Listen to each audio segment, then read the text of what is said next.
Next up, we're going to Miami. Titans at Dolphins. Titans are favored by 1.5. The over-under is 45. Do you think the Titans made the playoffs last year? They kind of snuck in. They got in, whatever. Changed their coaching staff anyway. Do you think they're better than they were last year? Yeah. No. It's the same. It's the same group. It's the same, Mariota, is he a year better?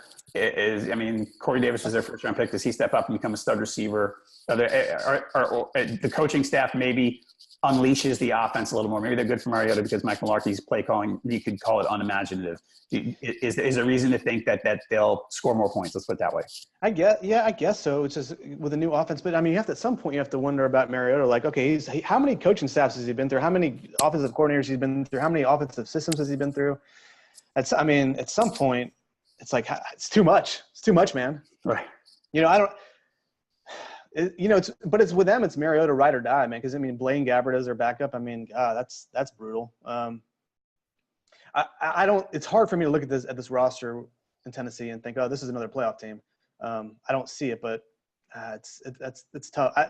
Not that division is even that tough, but man, with Jacksonville and maybe if Andrew Luck catches fire, maybe the Colts. But I see. Look at the Titans here, and I see a lot of regression.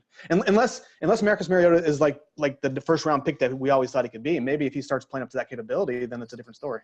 All right. Well, and as far as the Dolphins side of things, they look like they're particularly bad this year.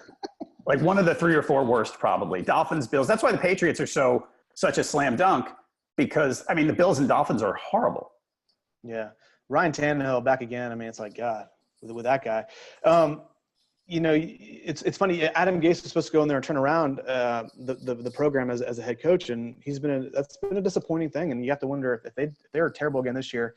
How long has he been? This is his second year or third year in Miami? I think it's third.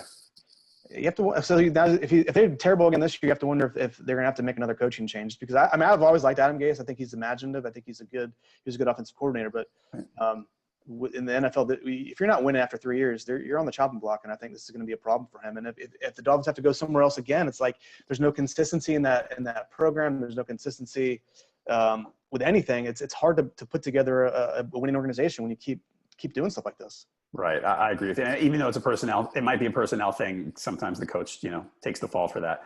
Okay. Yeah. But you know what? It's also, not to go on a little bit of a tangent here, but it's like, sure. It's when you're going to be a first-time head coach, you have to make a decision about whether or not this is the right job for you.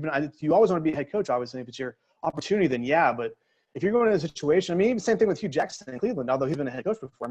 If you go in a situation where it's going to be terrible and you're not going to turn it around in 3 years, it's almost like maybe I'll wait my turn. Look at Josh McDaniels in New England. He's kind of the same thing with his second chance. Right. He's kind of figured out like, hey, I'll wait for the right job instead of just jumping back in there. And maybe with Adam Gase, it's like he took the wrong job. Maybe he did. That's a good point. All right, so we're going to look at it straight up. We've got so far 69% of the experts picking the Titans. Probably going to be similar. 59% against the spread. Titans only laying 1.5 is 59% Titans against the spread. Okay.